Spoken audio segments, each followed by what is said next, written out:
Hello student, welcome back to geography class. मैं विजेंद्र सिंह।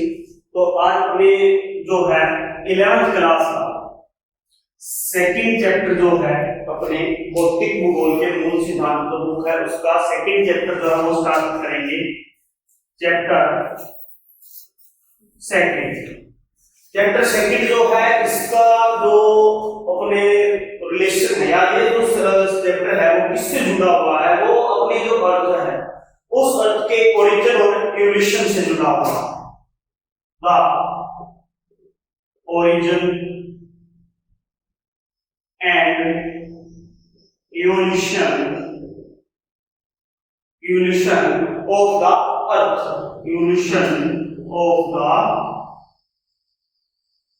अर्थ, यानी अर्थ का जो अपने अर्थ का जो ओरिजिन है उससे और अपने जो इवोल्यूशन है इसका जो निर्माण हुआ है उससे ये जो है वो अपने जुड़ा हुआ है अर्थ से।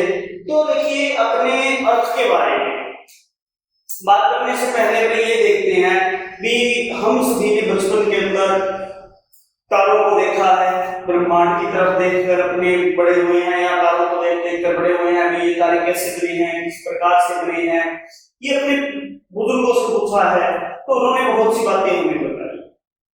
पर वो तो बातें उन्होंने बताई वैसा नहीं है।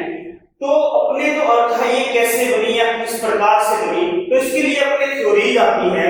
तो सबसे पहले आती है अपने अर्ली थ्योरी।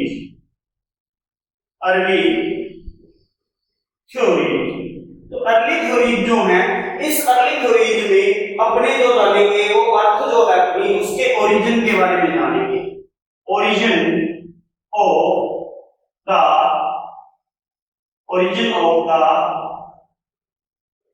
अर्थ, यानी अर्थ का जो ओरिजिन है वो कैसे हुआ है, किस प्रकार से हुआ। तो देखिए सम फिलोसोफर्स या scientist give arguments of origin of earth. तो बहुत से ऐसे साइंटिस्ट हैं या अपने फिलोसोफर्स हैं जिन्होंने आर्गुमेंट्स दिए हैं अर्थ के ओरिजिन से रिलेटेड। इसमें सबसे पहला जो अपने आता है one of earlier and popular argument of given by Immanuel Kant, यानी एक तो है one of earlier and popular argument given by Immanuel Kant. तो इमैनुअल कांट जो है उन्होंने सबसे पहले जो है आर्गुमेंट दिया और एक पॉपुलर जो आर्गुमेंट है वो इनके द्वारा दिया गया था। इस आर्गुमेंट को एक मैथमेटिशियन थे,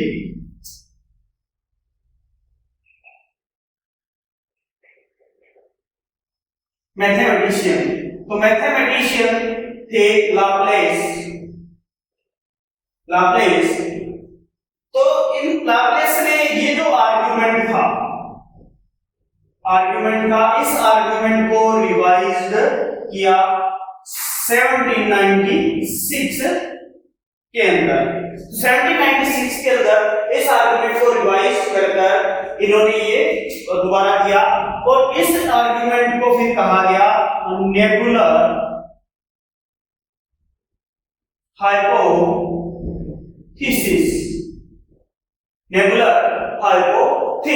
तो नेबुलर हाइपोथेसिस जो है ये जो आर्गुमेंट है ये 1796 के अंदर रिवाइज किया गया था।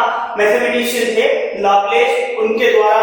तो इन्होंने लाप्लेस ने इसको जब रिवाइज किया तो रिवाइज करके इन्होंने कहा कि जो अपने जितने भी यूनिवर्स के अंदर जो प्लैनेट्स थे वो प्लैनेट्स जो है वो फॉर्म जो हुए थे वो एक क्लाउड ऑफ अपने बोलते हैं मटेरियल एसोसिएट। तो क्या थे, एक क्लाउड था जो मटेरियल एसोसिएट थे, उनसे जो है प्लैनेट्स जो है वो सारे के सारे फॉर्मेट हुए थे। और फॉर्मेट तो ये हुए थे with youthful sons age. Youthful जो सन की एज थी उस यूथफुल सन की एज के अंदर इनका सबका निर्माण हुआ और स्लोली ये क्या करने लगे, रोटेटिंग करने लगे। और रोटेटिंग करने के बाद में जो है प्लैनेट्स जो है वो बन गए। तो ये जो आर्गुमेंट था वो लाप्लेस के द्वारा दिया गया था नेबुलर हाइपोथेसिस। इसमें कहा गया था कि प्लैनेट जो है प्लैनेट जो है फॉर्म हुए हैं अपने, फॉर्म किससे हुए हैं? एक क्लाउड ऑफ मटेरियल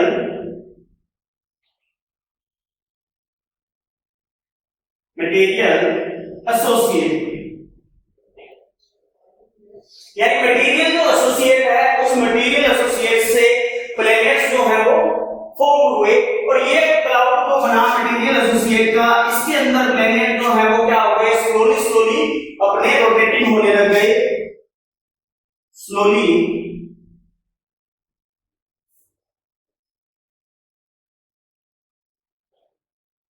रोटेटिंग। तो स्लोली ये क्या है? रोटेट करने लगे, रोटेटिंग होने लगे। तो इस प्रकार से ये स्लोली जो है इनका रोटेटिंग होना तो जो है उसकी वजह से क्या है? अपने प्लैनेट्स बने। तो ये जो डेफिनेशन है, ये जो नेबुलर हाइपोथेसिस है वो लाप्लेस ने दी। अब लाप्लेस ने 1796 में ये डेफिनेशन अपने जो है नेबुलर हाइपोथेसिस है ये अपने दे दी, प्रेजेंट कर दी। तो इसके बाद प्रेजेंट करने के बाद में टाइम आया 1900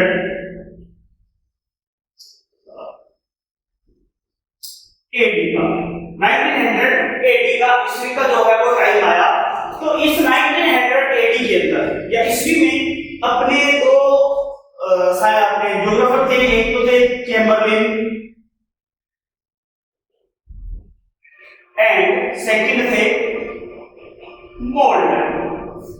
तो चैम्बरलिन और मोल्टन जो थे, इन दोनों ने भी क्या है? आर्गुमेंट दिया अपने, इन दोनों ने भी एक आर्गुमेंट दिया, और उस आर्गुमेंट के अंदर आर्गुमेंट गिव किया, अपने को प्रदान किया, आर्गुमेंट गिव किया। और उस आर्गुमेंट के अंदर इन्होंने बताया कि क्या था? एक वंडरिंग स्टार था सन की यूथफुल एज में, सन की जो यूथफुल एज थी उस एज के अंदर एक वंडरिंग स्टार जो था वो और था उसके साथ में, और वो वंडरिंग स्टार जो था वो वहां पर सराउंडिंग कर रहा था सन के चारों ओर। उस समय क्या हुआ? जो यूनिवर्स का जो सोलर सरफेस था, उस सोलर सरफेस से उसके सराउंडिंग करने की वजह से सोलर सरफेस से एक सिगार शेप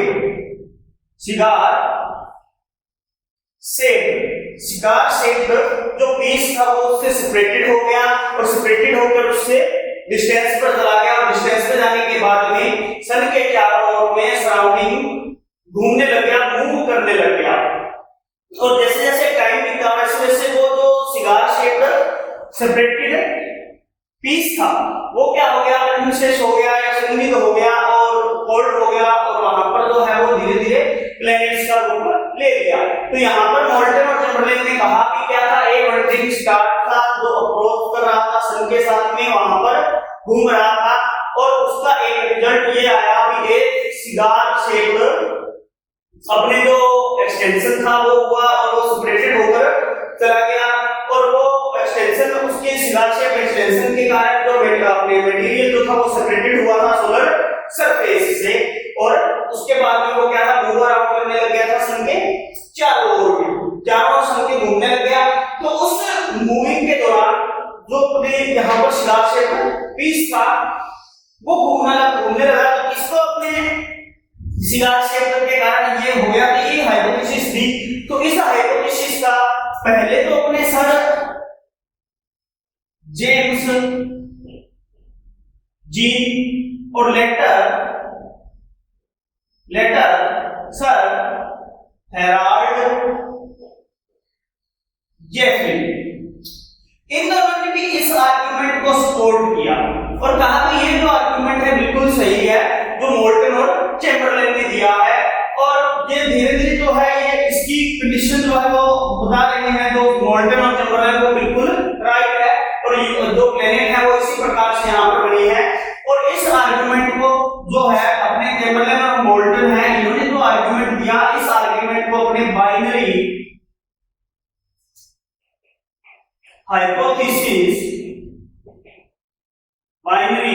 हाइपोथेसिस के नेम से जाना जाता है। तो ये जो आर्गुमेंट है अपने को बाइनरी हाइपोथेसिस के नाम से जाना जाता है। इसके अंदर जो अपने चैम्बरलिन और मोल्टन जो थे उन्होंने ये आर्गुमेंट दिया कि दो स्टार थे, एक तो सन था और सन के साथ में एक एक अप्रोच करने वाला स्टार वंडरिंग स्टार था, तो वो वंडरिंग स्टार वहां पर मूव अराउंड कर रहा था सन के साथ में। तो सोलर सरफेस से क्या हुआ, एक पीस जो है सिगार शेप का वो स्प्रेड हो गया, स्प्रेड होकर काफी डिस्टेंस पर चला गया और कंडेंसेशन के कारण उसका जो जैसे जैसे वो दूर हुआ या धीरे धीरे जैसे जैसे टाइम जो है वो पास होता गया, वो कोल्ड होता गया, टेम्परेचर जो है उसका वो डाउन होता गया। उस डाउन होने के टेम्परेचर की वजह से प्लेनेट जो है उनका निर्माण हुआ। तो ये जो आर्गुमेंट है वो किम्बरली और मोल्टन ने दिया। इसके बाद में 1980 के बाद अपने बात होती है 1950 AD की। 1950 AD की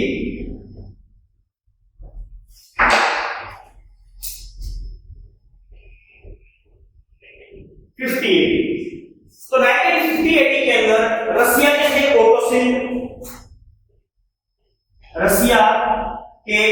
ओटो सिन एंड जर्मनी के थे Karl Y Zanskar.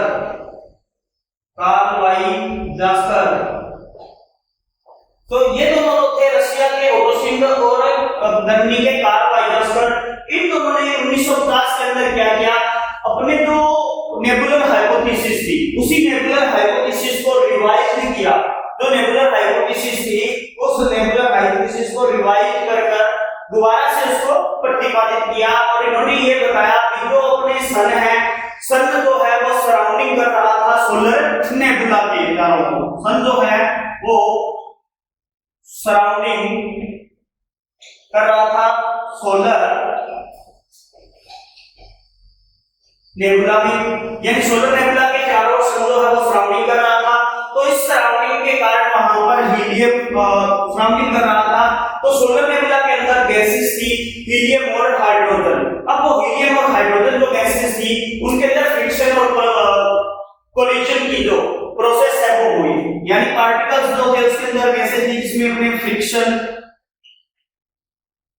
And collision जो है, फ्रिक्शन और कोलिजन जो है उनकी अपने यहाँ पर प्रोसेस हुई और उस प्रोसेस के कारण फॉर्मेशन हुई एक फॉर्मेशन जो है एक डिस्क यानी एक क्रिस्टल जो है उसका निर्माण हुआ। एक डिस्क जो थी वो एक डिस्क शेप्ड जो अपने क्लाउड है उसका यहाँ पर निर्माण हो गया। एक डिस्क शेप्ड क्लाउड जो है उसका फॉर्मेशन हो गया और ये फॉर्मेट प्रोसेस जो प्रोसेस थी इसकी वो एक्रेशन के कारण यहाँ पर चलती रही, यानी एक्रेशन जो है उसका होता रहा। ये बात इन्होंने अपनी जो रिवाइज की हुई थी नेबुलर हाइपोथेसिस थी उसके अंदर कहा। भी इन्होंने क्या कहा, इन्होंने कहा कि जो सन है वो सन क्या कर रहा था, सराउंडिंग कर रहा था सोलर नेबुला की ओर और सोलर नेबुला के अंदर उस समय क्या थी, हीलियम और हाइड्रोजन गैस थी और उन हीलियम और हाइड्रोजन गैस की वजह से जो पार्टिकल्स थे उन पार्टिकल्स में फ्रिक्शन और कोलिजन की जो है अपने प्रोसेस हुई और उस प्रोसेस के बाद में फॉर्मेशन होने के बाद एक शेप जो क्लाउड था उसका निर्माण हुआ और उससे अपने क्या है प्लैनेट्स जो है वो फॉर्म हो गए। इस सारी प्रोसेस को उन्होंने कहा एक्रेशन। तो इसी प्रकार से जो अर्ली हाइपोथेसिस थी अपने वो अपने यहाँ पर मिलती है अर्थ से रिलेटेड और अर्ली हाइपोथेसिस से ये जो है पूरा प्रूफ नहीं होता कि जो यूनिवर्स है वो किस प्रकार से हुआ है। तो साइंटिस्ट जो थे वो उसमें बिलीव नहीं कर रहे थे। फिर इसके बाद में अपने आती है मॉडर्न हाइपोथेसिस बोलते हैं जिन्हें मॉडर्न थ्योरी या मॉडर्न हाइपोथेसिस। आगे आती है अर्ली थ्योरीज के बाद में अपने मॉडर्न थ्योरी, यानी मॉडर्न थ्योरी जो है ये आएगी ओरिजिन ऑफ अर्थ से रिलेटेड या एवोल्यूशन ऑफ अर्थ जो है इससे रिलेटेड। तो अपनी मॉडर्न थ्योरी जो है इस मॉडर्न थ्योरी के अंदर सबसे जो ज्यादा अपने पॉपुलर है आर्गुमेंट, वो आर्गुमेंट है बिग बैंग थ्योरी या हाइपोथेसिस या फिर big bang theory.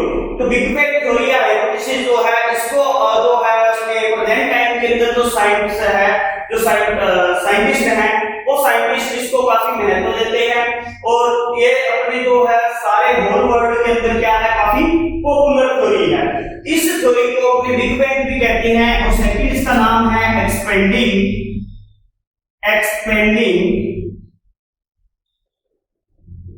Universe hypothesis.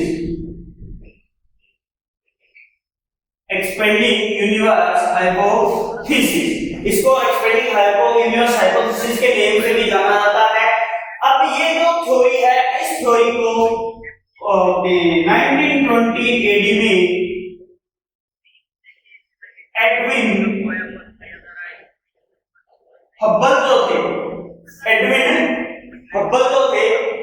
Hubble ने इसे क्या है प्रोजेक्ट किया या इस आर्गुमेंट को रिवाइज किया, या आर्गुमेंट, ये जो आर्गुमेंट था, इस आर्गुमेंट के लिए इन्होंने एविडेंस दिए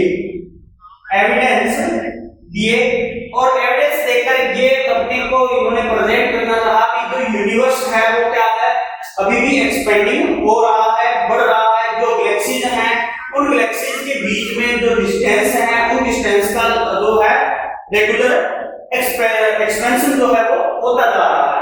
तो ये आर्गुमेंट इन्होंने दिया और इस आर्गुमेंट को अपने देखिए, आप इस आर्गुमेंट को समझने के लिए क्या कर सकते हैं, आप एक एग्जांपल ले सकते हैं।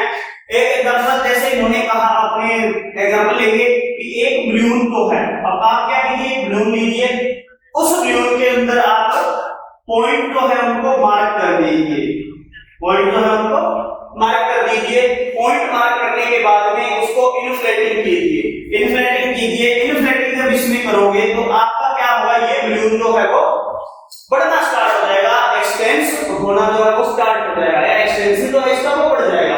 अब एक्सटेंशन बढ़ेगा तो ये जो मार्क किए हुए हैं आपके, मान लीजिए ये मार्क की हुई आपकी क्या है, गैलेक्सीज है, ठीक है।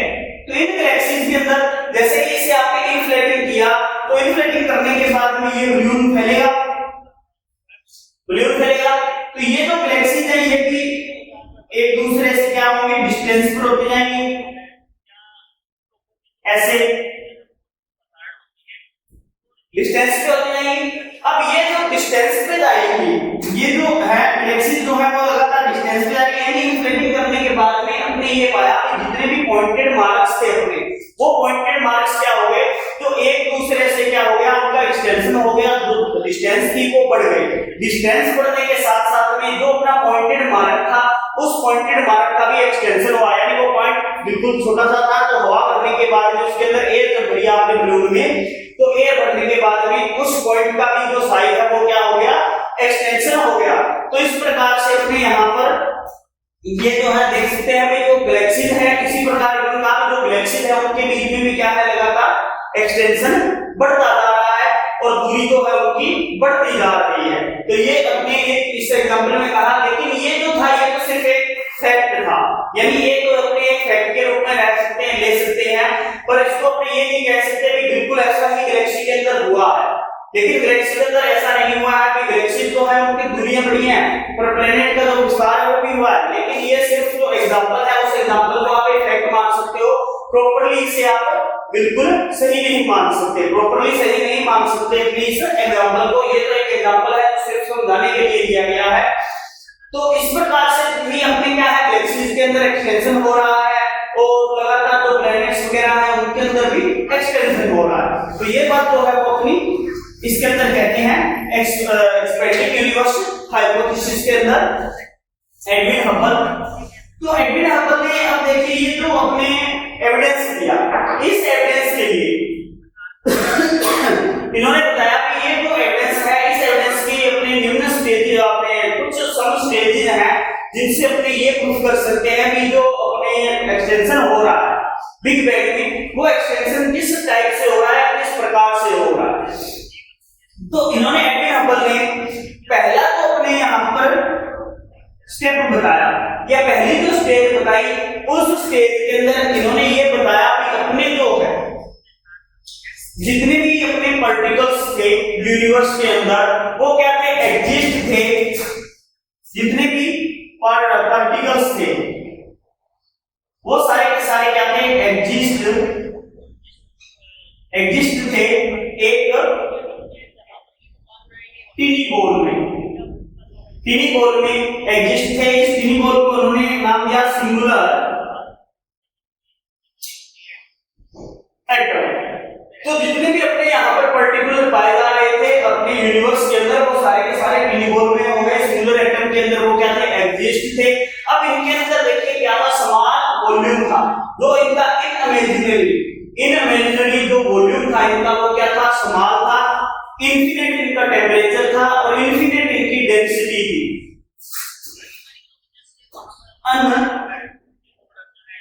इमेजिनरी टेम्परेचर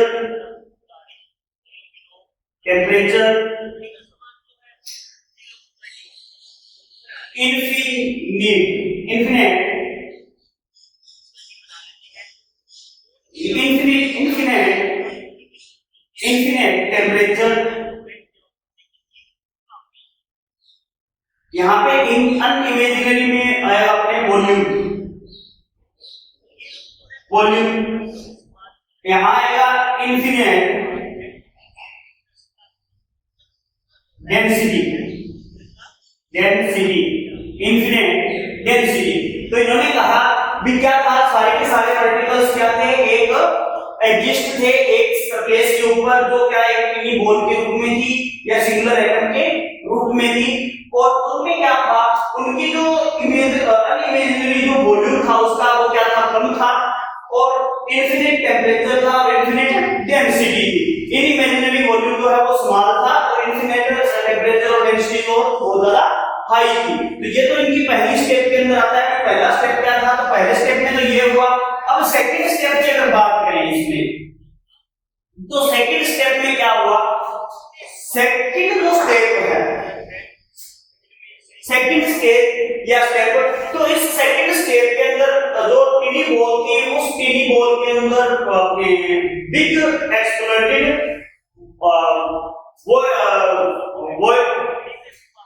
वॉल्यूमिटी जो है, बिग एक्सप्लोडेड वॉल्यूमिटी जो है वो हुई। यानी एक बहुत बड़ा विस्फोट हुआ टीनी बॉल के अंदर। टीनी बॉल में विस्फोट होने का कारण क्या था, क्योंकि इन्फिनिट उसका टेम्परेचर था और इन्फिनिट उसकी डेंसिटी थी। उसकी वजह से बहुत बड़ा यहाँ पर क्या है, एक विस्फोट हुआ, धमाका हुआ। उस धमाका होने की वजह से जो है, जो यहाँ पर तो टीनी बॉल में तो इस प्रकार से स्थित थे, तो यहाँ पर जो धमाका होगा तो उस धमाके से ये क्या हो गए, काफी दूर तक एक्सटेंसिव हो गए। यानी एक्सटेंशन जो है इनका काफी दूर तक बढ़ गया। तो ये एक्सटेंशन बहुत काफी लंबे दूर तक हो गया। एक्सटेंशन जो है वो बढ़ गया उसमें, और एक्सटेंशन बढ़ने के बाद में वहां पर जो है अपने जो एक्सटेंशन है, इस एक्सटेंशन को जो साइंटिस्ट हैं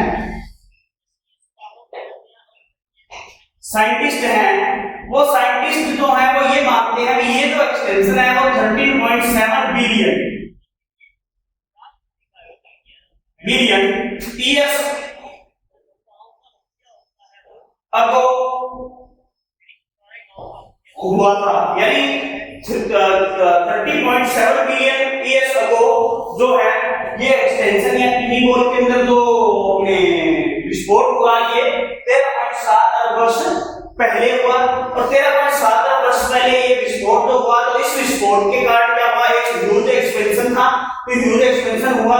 ह्यूज एक्सपेंशन होने के बाद में एनर्जी जो थी वो एनर्जी बहुत ज्यादा मात्रा में यहाँ पर रिड्यूस हुई, और एनर्जी रिड्यूस होने के कारण जो एक्सपेंशन है वो बढ़ता गया एकदम से, यानी अचानक से बहुत ज्यादा बढ़ गया। और ये बात मानने लगे है कि यहाँ पर जो एक्सटेंशन हुआ, उस एक्सटेंशन के अंदर जो पहला 1 सेकंड का जो टाइम था, उस 1 सेकंड के टाइम के अंदर ही जो इसका एक्सपेंशन था वो बहुत ज्यादा हो गया था, बढ़ गया था 1 सेकंड के टाइम में। और फिर इसके बाद में जो एक्सपेंशन की जो गति थी या स्पीड थी वो धीरे धीरे स्लो होती गई, कम होती गई। और यहाँ पर ये बोला जाता है कि अपने ये अपने जो सेकंड स्टेज है इसके अंदर भी जो फर्स्ट 3 सेकंड थे, यानी इस अपने जो एक्सप्लोर हुआ था, ये विस्फोट हुआ था, इसके विस्फोट के जो फर्स्ट 3 मिनट थे, उन पहले 3 मिनट के अंदर ही पहला पार्टिकल जो है वो बन गया था, या पहला जो परमाणु है उसका निर्माण हो गया था, एटम जो है उसका निर्माण हो गया था। तो ये तो अपने सेकंड स्टेज आती है। थर्ड स्टेज के अंदर अपने यहां पर आती है बात, तो ये आती है कि बिग बैंग जो हुआ, यानी बिग बैंग जो है ये हुआ, तो ये इसके जो 3 लाख फील है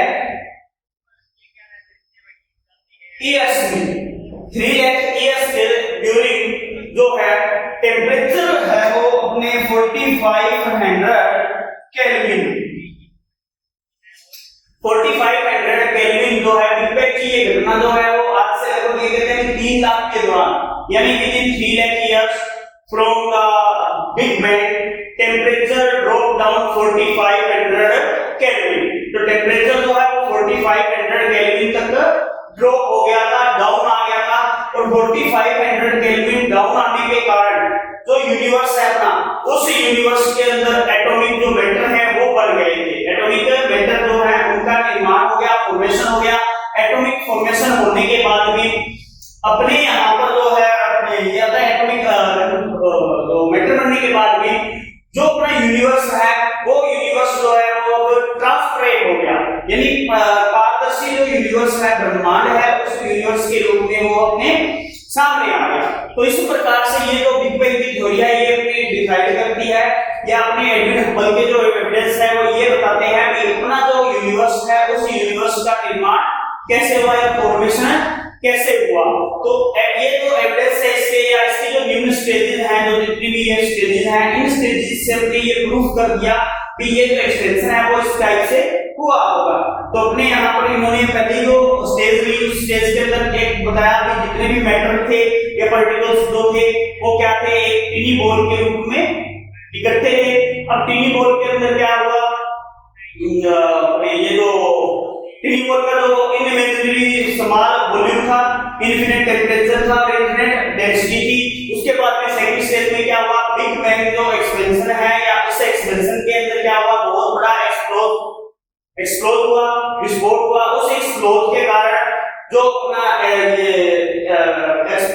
एक्सटेंडेड है इसका जो अपने यूनिवर्स का या प्लैनेट्स का वो बढ़ने लग गया, और ये जो अपने एक्सीडेंट हुआ या घटना जो हुई वो 13.7 बिलियन ईयर अगो हुई थी, पहले हुई थी। और इसमें एक्सटेंशन हुआ जिससे अपने पहले सेकंड के अंदर की जो अपने एक्सटेंशन है वो बहुत ज्यादा फिर ये स्लोली हो गया। और उसके बाद उन्होंने पहला जो अपने एटम बना वो पहले 3 मिनट के अंदर ही बन गया था। और लास्ट के अंदर अपनी ये बात आई थी कि बिग बैंग के जो है ये अपने with in 3 lakh years of big bang temperature drop down 4500 kelvin. तो 4500 केल्विन जो है टेम्परेचर वो डाउन आ गया, और इसके अंदर अपने डाउन आने के बाद में एटॉमिक जो मैटर है वो बना। एटॉमिक मैटर बनने के बाद में जो अपना यूनिवर्स है बिकम ए ट्रांसपेरेंट, जो क्या है अपना यूनिवर्स जो है वो एक पारदर्शी हो गया। तो इस प्रकार से ये बिग बैंग जो है इन्होंने अपने एविडेंस दिए आर्गुमेंट में। बिग बैंग का जो अपने जो सिद्धांत है इसमें आता है एडविन हबल के जो आर्गुमेंट है वो। इसके बाद में यहाँ पे अपनी बात आती है the meaning of expanding universe. The meaning of expanding universe. तो एक्सपेंडिंग यूनिवर्स है उसका मीनिंग क्या है, तो इसका मीनिंग है इंक्रीजिंग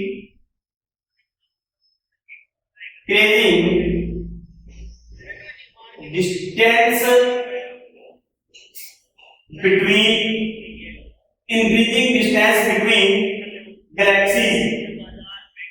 galaxies, यानी आकाश गंगाओं के बीच में दूरी बढ़ना, इसका अर्थ ये होता है। यानी the meaning of expanding universe increasing distance between galaxies के बीच में जो लगातार डिस्टेंस बढ़ रहा है वो डिस्टेंस बढ़ना ही क्या है, एक्सपेंडिंग यूनिवर्स है। इसके बाद में एक अलग आर्गुमेंट आता है होयल का। होयल का भी आर्गुमेंट आता है। होयल ने भी एक आर्गुमेंट दिया जिसको बोलते हैं steady state hypothesis, steady state hypothesis.